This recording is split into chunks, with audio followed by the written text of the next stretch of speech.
Salut à toutes et à tous, on va parler de Fairtube. Alors pour ceux qui ont suivi à peu près 2018, il me semble que Fairtube, pas mal de vidéastes en avaient parlé.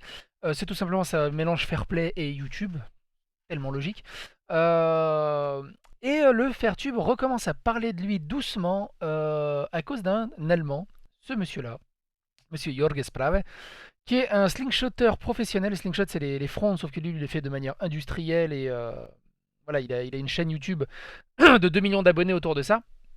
Et il s'est lancé dans un projet de syndication de YouTube, en mettant la pression sur YouTube, avec l'aide de IG Metall, qui est une corporation allemande, une des plus grosses corporations allemandes à l'échelle européenne même. Elle a énormément de syndicats derrière elle, d'avocats, d'économistes, qui peuvent justement faire pression à YouTube pour améliorer les conditions, la monétisation, avoir beaucoup plus de transparence. On va voir ça dans cet article du New York Magazine. Qui est ce monsieur? Qu'est-ce que Fairtube? Et il y a un ultimatum au 23 août où YouTube doit répondre à ce monsieur. On va voir si c'est un coup d'épée dans l'eau, si c'est pissé dans un violon ou s'il y a vraiment une vraie force de poigne pour, euh, pour faire quelque chose. Il faut savoir que, vous allez voir après, on va faire un petit tour du côté de la presse. New York Mag en a parlé, le MIT en a parlé, le London Times en a parlé. Beaucoup de gens en ont parlé sauf en France, mais ça on va le voir après. On va voir cet article tout de suite et on va revenir en détail sur les points intéressants. Est-ce que YouTube peut être amélioré ou devenir plus cool pour les créateurs? En mars, Sprave, je sais pas comment ça se prononce, a lancé une organisation appelée la YouTuber Union, une initiative bien intentionnée qui semblait néanmoins vouée à disparaître. C'est vrai que beaucoup de monde ont tenté de faire ce genre de choses, mais c'est toujours voué à l'échec, à ne plus jamais être entendu. En quelques mois à peine, il a réussi à gagner le soutien du plus grand syndicat européen pour une nouvelle campagne réclamant justice et transparence dans les pratiques de modération de YouTube. Voici la vidéo charmante d'annonce teutonique de Sprafe et Christiane Benner, vice-présidente d'IG Metall, décrivant Fairtube, l'initiative conjointe de l'équipe de Sprafe et du syndicat des métallurgistes allemands. On va ouvrir sa chaîne, ça sera beaucoup plus facilement, parce que je vous invite également à aller sur sa chaîne, donc c'est Jorge Sprafe, 2 millions d'abonnés, ce qui est quand même pas mal. Alors, ce qui est super drôle, c'est que on dirait une VHS des années 90 avec le super lettre jaune. On est vraiment dans l'imaginaire allemand hyper administratif, hyper carré. On rigole pas, on est là pour parler business. Et c'est pour ça que j'aime bien ce côté-là. Donc c'est une vidéo qui dure 14 minutes, elle est très pertinente, on voit vraiment ce qu'ils veulent faire et ils expliquent clairement les points où ils veulent appuyer au niveau de YouTube. Donc la madame, c'est la vice-présidente d'IG Metal qui est un des plus gros syndicats à échelle européenne, donc c'est pas n'importe quoi, surtout maintenant depuis qu'elle a la RGPD derrière, qui peut davantage appuyer ce genre de communiqué. Donc je vous invite vraiment à aller regarder cette vidéo. Mettez les sous-titres en anglais, comme ça vous pourrez mieux comprendre si vous avez du mal à comprendre l'accent allemand, quoiqu'il est relativement compréhensible. Et ce qui est vraiment drôle, c'est que donc ils sont là pour protéger donc la transparence de YouTube et les vidéastes, mais ils sont vraiment dans leur... Enfin, ça se voit que c'est des Allemands, quoi. Ils sont pas là pour rigoler, ils sont là pour faire leur taf. C'est très pertinent à regarder. Ils ont fait quelques vidéos dessus et ils ont lancé un ultimatum euh, pour le 26 août à YouTube. Est-ce que YouTube va répondre? On va voir ça en fin de vidéo, mais c'est une affaire qu'on va suivre de très près et qui est vraiment très intéressante. There is some evidence that YouTuber may be falsely self-employed. For Et donc ils vont example, they surtout are attaquer continuously là-dessus sur rated l'emploi et monitored by l'ubérisation YouTube de YouTube en and fait. only On s'est mieux expliqué dans l'article, vous allez voir ça.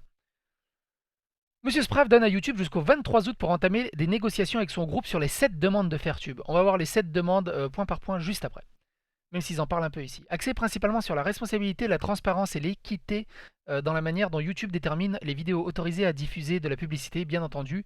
La question est la suivante, YouTube sera-t-il à l'écoute? Un contexte, comme le savent tous les bons marxistes, les classes se forment par le biais d'une lutte pour les créateurs de YouTube. De plus en plus conscients de la classe, cette lutte est la bataille en cours sur la démonétisation à la suite d'Adpocalypse en 2017. Pour ceux qui se souviennent, qui ont suivi YouTube en 2017, c'est ce qu'on a appelé l'Adpocalypse, l'apocalypse publicitaire, qui a secoué énormément et les annonceurs et les créateurs. Il y a tous les youtubeurs qui étaient en mode ah ma chaîne va s'arrêter, je suis démonétisé de partout, qu'est-ce qui va se passer, ça tue la créativité, oh mon dieu. Au final ça a quasiment rien changé pour les créateurs puisque ils ont vite fait trouver les Utip, les machin, les pro-types, les pro-types et d'autres choses pour monétiser leur chaîne. Au final, ça n'a pas changé grand-chose. Ça a changé beaucoup au niveau des annonceurs toutefois. Et ce qui est pénible, c'est qu'il y a beaucoup de vidéos qui se démonétisent et se retrouvent bloquées dans certains pays. Et ça, c'est vraiment casse-couille. Ça, c'est vraiment casse-couille. Alors, les boycotts sporadiques de YouTube par les grands annonceurs inquiets de voir leurs annonces automatiquement placées devant des vidéos extrémistes, offensantes ou hostiles à la marque. Donc, ce qui a déclenché tout ça, c'était une vidéo qui s'appelait Le féminisme est un cancer, présentée par Procter & Gamble, a conduit YouTube à démonétiser certains canaux et certaines vidéos. Donc, il y a certains annonceurs qui ont dit non, mais moi, je veux un bot qui me dit que dès que ça parle de féminisme, je veux pas que ma pub est dessus. Point. Je veux que dès que ça parle de ça, ça passe plus dans ce pays. Point. La démonétisation a été motivée par un obscur processus de catégorisation. L'introduction de ces catégories s'est révélée incroyablement conséquente et opaque. À la suite de la mise en œuvre, les créateurs gagnent moins d'argent, ont moins de stabilité et sont constamment réprimés et démonétisés maintenant que YouTube est favorable aux marques protégées. Même moi, depuis que j'ai commencé cette série de vidéos, je vous remercie encore sur l'accueil que vous avez sur cette série de vidéos. N'hésitez pas à partager autour de vous, à en parler, à commenter, à mettre des pouces bleus, des likes, des cloches. J'ai passé les 12 000 abonnés aussi. Cocorico, tralala, soin de soin, je suis assez content. Je vous invite à aller tout simplement, j'ai créé une liste qui s'appelait Pause Café d'Ali Bourdin. Il y a déjà 15 vidéos. 20 vidéos, il y a déjà 20 vidéos pour une durée de 5 heures de vidéos, de news en tout genre. Et ce que je voulais vous montrer, c'est que vous parler, c'est que tout simplement, depuis que j'ai commencé ces vidéos, j'ai plusieurs vidéos qui passent comme ça en monétisation limitée, donc non adaptée à la monétisation. Donc là j'ai parlé de la nana qui avait craché sur son chien, c'est en cours d'examen. J'ai parlé d'Apex interdit à la légende, c'est en cours d'examen. J'ai parlé de Trump en dessous, de fusillade, c'est cours en examen. Boobs, c'est en cours d'examen. Et donc pendant que l'examen est en cours, la monétisation s'arrête. Et donc en fait les 200 vues, je gagne pas d'argent dessus tant que l'examen n'est pas passé. Moi personnellement je m'en fous, hein. Mais 200 vues, surtout que 200 vues c'est quoi? C'est 10 centimes, 20 centimes. Mais des gars comme Joueur du Grenier ou des trucs comme ça qui font 200 000 vues dans les 15 premières minutes, comme ça. Je peux comprendre comme ça. Donc n'hésitez pas à vous rendre sur cette playlist, à la partager, à vous abonner à ma chaîne. Je vous remercie pour votre soutien également. On va revenir sur tout ça. Selon une étude de Matthias Bartel, professeur à l'université d'Offenburg, 3% des utilisateurs de YouTubeurs obtiennent près de 90% de l'ensemble du trafic et leur revenu moyen est d'environ 17 000 $ par an. Pas convaincu par ce statement-là. Dans le même temps, les recettes publicitaires de YouTube ont presque certainement augmenté, bien qu'il ne soit pas encore évident que la société soit rentable. Et oui, YouTube n'est pas rentable. Ça fait plusieurs fois que je vois des infos, YouTube n'est pas rentable. Malgré la publicité d'enfer qui se font, elle n'est pas rentable. Apparemment, en tout cas, leurs recettes publicitaires ont augmenté. Il aime se considérer comme un marché neutre, ses créateurs en tant que participants et la démonétisation comme un simple ensemble de règles. Si les créateurs n'aiment pas les termes, ils sont libres de faire comme dans l'infanterie. Tu te tires ailleurs. En formant un syndicat, Sprev suggère aux créateurs de l'imaginer essentiellement en tant qu'employeurs, eux-mêmes en tant qu'employés et la démonétisation en tant qu'extension de pratiques de travail déloyales. C'est sur ça qu'il appuie. C'est évidemment un anathème pour la société qui voudrait limiter ses obligations envers les créateurs. Mais la théorie de Sprev sur YouTube repose sur une logique solide. En juin, dans un fil pointu sur Twitter, Guardian, l'écrivaine Julia Carey Wong a suggéré que YouTube était plutôt perçu comme un Uber, mais pour la radiodiffusion. Mais comme contrepartie de Facebook ou Twitter, YouTube est fondamentalement l'employeur de ses créateurs vedettes. Donc c'est pas moi qui a 12 000 abonnés, on parle vraiment de ceux qui ont des millions d'abonnés.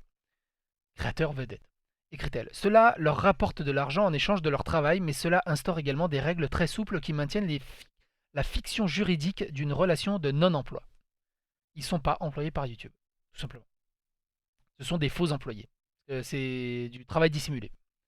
Cela ressemble beaucoup plus à Uber, ce que le Royaume-Uni et l'État de New York considèrent en tout cas en étant qu'employeurs de ses chauffeurs, quelle que soit la manière dont l'entreprise l'encadre elle-même. Facebook, Instagram ou Twitter, les influenceurs ne reçoivent pas d'argent de la plateforme et vendent des publications sponsorisées de manière indépendante ou exploitent la notoriété d'une autre manière. Et oui, on reçoit de l'argent de la part des publicités, pas de la part de YouTube. Il est vrai que les youtubeurs ont tendance à se considérer davantage comme des artisans que comme des ouvriers. Des producteurs indépendants appréciés pour leur contenu, pour leurs compétences et leur idée individuelle plutôt que pour le travail interchangeable constituant à créer des vidéos captivantes. Mais comme le diront les artisans du 19e siècle, des structures comme l'algorithme de YouTube ou le capitalisme industriel ont tendance à transformer tout le monde en un prolétaire. Quelle que soit la beauté de leur chant, vidéo de tressage à la main, slingshot, donc c'est en rapport... Et si les créateurs sont des travailleurs prolétariens, comme le suggèrent Spraff et Wong, la stratégie logique pour effectuer le changement consiste à former un syndicat. Les youtubeurs sont dispersés à travers le monde, vivent sous de nombreux régimes de droit et de travail et sont rarement engagés dans le type d'interaction personnelle quotidienne qui développe la solidarité et la conscience des classes. À cet égard, le nombre potentiel de croûtes sur YouTube est si important, et l'idée de créer et de maintenir une ligne de piquetage numérique, ça aussi je suis pas sûr, si impensable que déclarer et gérer une grève réussie semble être une tâche à côté. Imagine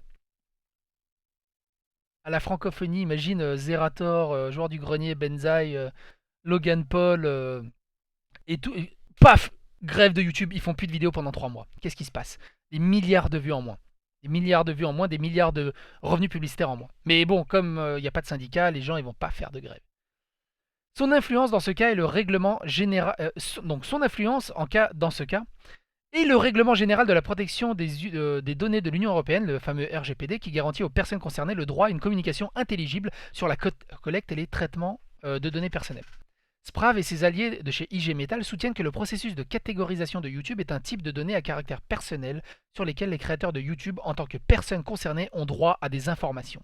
Ce qui veut dire par là, c'est que YouTube se doit, et il l'explique dans sa vidéo de 14 minutes vraiment en détail, YouTube se doit de donner précisément comment fonctionne son algorithme pour la monétisation, de donner précisément comment fonctionne son algorithme pour être dans les recommandés, dans les top tendances.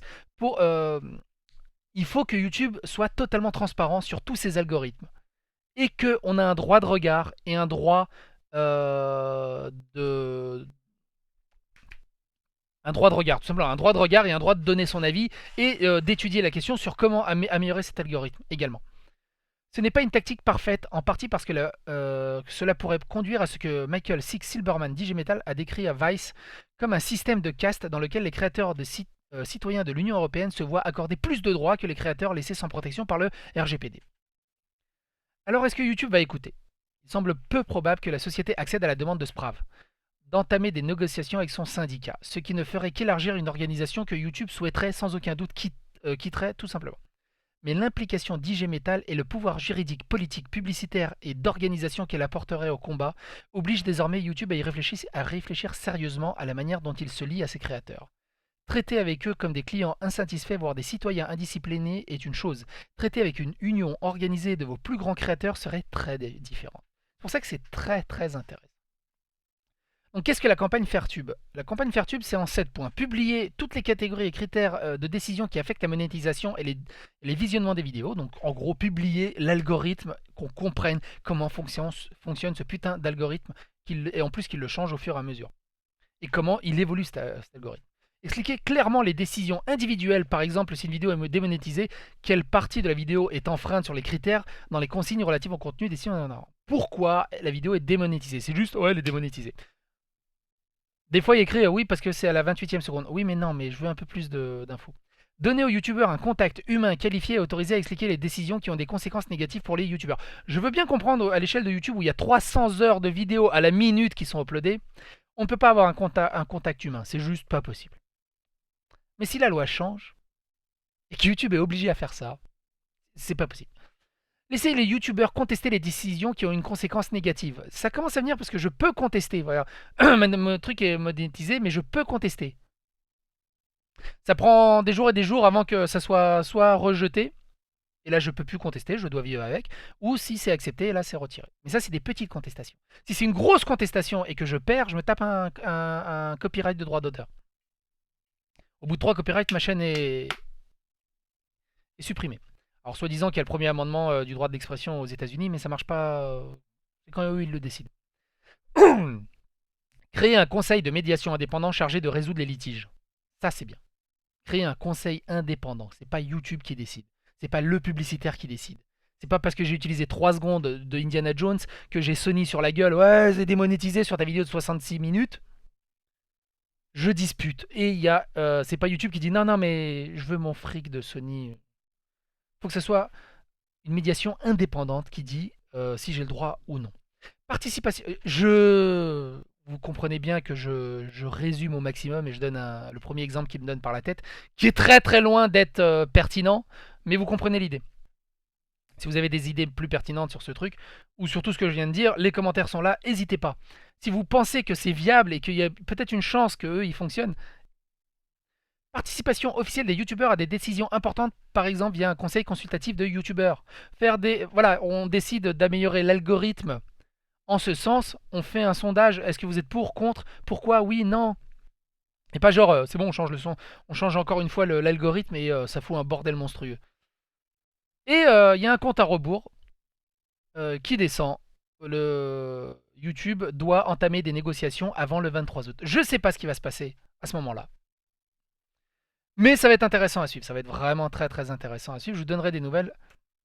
Si, il y aura sûrement des nouvelles. Parce que je voulais faire un petit point sur la presse. Ce Fairtube a été repris par, je vais pas tout citer, mais par le The Time of London, qui est ultra prestigieux, le MIT, qui est, ça se présente plus, le Hustle, le Good, je connais pas, Forbes, donc le New York, le Videomaker, Business Insider, Observer, Gizmodo, je connais pas, Motherboard, qui est aussi un autre truc. En Allemagne, il était prévu. Donc voilà, la presse en a parlé en Espagne, en Italie, en Dutch, en Chine, en Indonésie, en Norvège. Zéro en France. Personne a fait une news dans la presse en France. Je sais pas. Je sais pas pourquoi. La France s'en fout autant. Sur ce, les amis, allez jeter un œil à ça. Et sur ce, encore merci pour votre soutien. Plein de bisous partout.